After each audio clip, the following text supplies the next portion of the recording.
There's this really fascinating, almost bizarre paradox playing out between China and Japan right now. On the one hand, you've got the Chinese state pushing this fierce, public, anti-Japan message.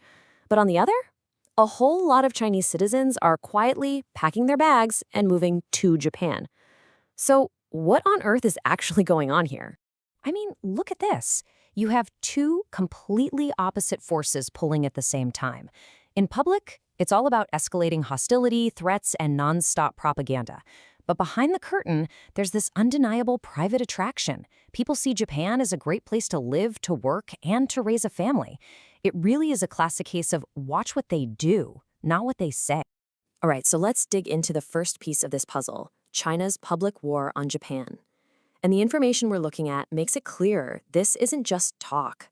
This is a very calculated, very deliberate campaign of escalating pressure. And you can see a clear pattern here, right? It started with these big, threatening media headlines and some military muscle flexing near disputed islands. Then it got personal with nasty propaganda targeting Japan's prime minister. And now, the latest move is to hit civilian targets, specifically Japanese musicians who are just trying to perform in China. And what's really wild about this is just how, petty some of these cancellations are. We're not just talking about huge global superstars here. A lot of these artists are pretty niche. I mean, in one case, a singer was literally escorted off the stage in the middle of her show. It's a tactic that's clearly designed not just to stop an event, but to humiliate people and send a much broader political message. And believe it or not, this isn't a new playbook. We saw something almost identical back in 2016 with South Korea. As soon as they gave the green light for a U.S. missile system, China hit back by blocking K-pop concerts, TV shows, the whole shebang. It just goes to show this history of using culture as a political weapon. Okay, so that's the public face. But now, let's flip the coin and look at the other side of this paradox. While all this official hostility is ramping up, a quiet exodus is happening. It's a movement that's even earned a nickname, Run Japan. This whole phenomenon is so widespread, it's even got its own clever slang term.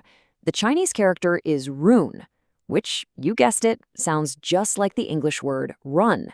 And here's the kicker. That same character is also part of the Chinese name for Japan. So Run Japan has become this perfect popular code phrase for escape to Japan. So why are people leaving? Well, the reasons are deeply practical. We're talking about things people want for their families. Better healthcare, cleaner air, safer food. But it goes deeper than that. People are also trying to escape this intense, high-pressure culture, what's sometimes called involution. And there's just a profound lack of confidence in where the economy is headed. This quote, wow. It really just captures the bleak outlook some people have. This man, Lee, basically says the country is going backward, and he even compares the current economic vibe to the chaos of the Cultural Revolution. I mean, that's a powerful statement about how pessimistic some folks are feeling about the future. And for families, this is a huge deal, especially when you look at education. In China, the system is often described as this pressure cooker, where a single exam score can define a child's entire future. It leads to that involution we mentioned, this exhausting, seemingly meaningless race to the bottom.